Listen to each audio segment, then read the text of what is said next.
Okay, elementary methods. We are going to be working on blueprints, and so this was that paper that I asked you to grab and keep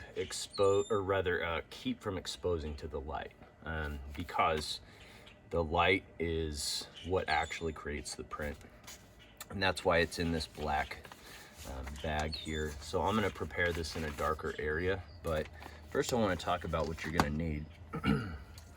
You need some objects.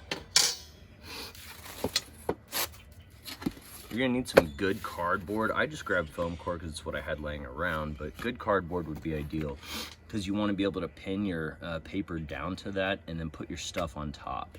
It's a beautiful day. It's not windy. Excuse me. It's pretty rare to have a non-windy day in Kansas for sure.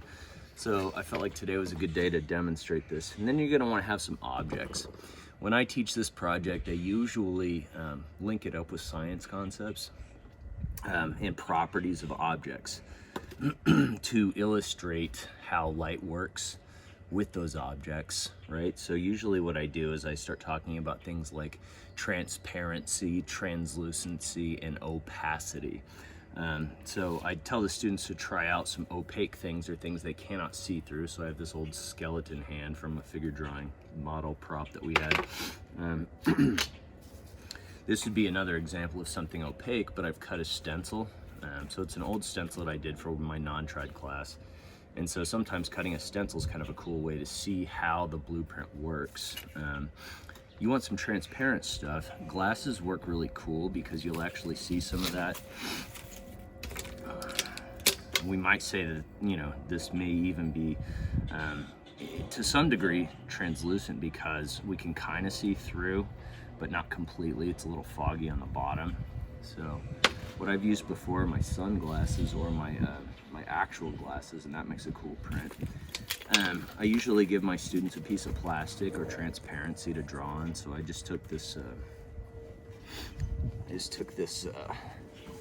sandwich bag here, and I'm gonna cut it open. And then it's best to draw on them with Sharpies because the Sharpies seem to be dark enough to actually stop out the light.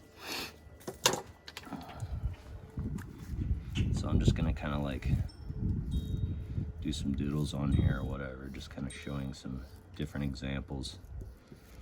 Maybe I'll transition this into a feather.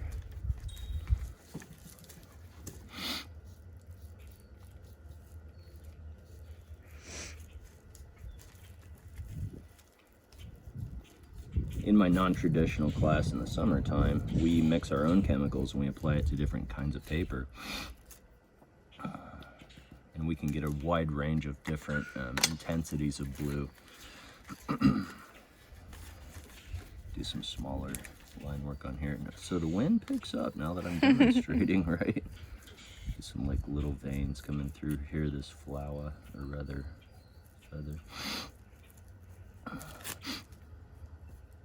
I usually give them some press and seal or some like clear wrap as well, just to see what it's like when you have multiple layers of something.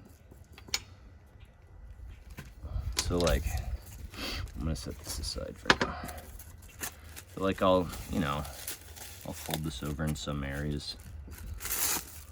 You know how press and seal is, and plastic wrap, it tends to stick to itself and then you can't get it undone again, but kind of hoping I could get like a pattern on one end that's really tight so it would stop more light out and then allow more light to come through. Some of these other areas over here, maybe I'll rip it a little bit too. When we actually have leaves and things, leaves, natural objects, I make like a big box of things for the kids to go through. And then think about shapes and contours. That's another thing we can talk about. I like the grid pattern on this, so I'm going to try it out this way. So at this point, I'm going to go ahead and take my pins and I'm going to prepare my paper in a dark environment. When I do that, one side of the paper is going to have kind of a blue tinge to it, the other is white. We want the blue side up, and when you do that, you want to pin it in all four corners. It's going to take about 2 to 3 minutes. The sun is really intense today, so it'll be a fast development, or rather exposure most likely. When we come back, I'm going to demonstrate how to actually do the process as such. Got it?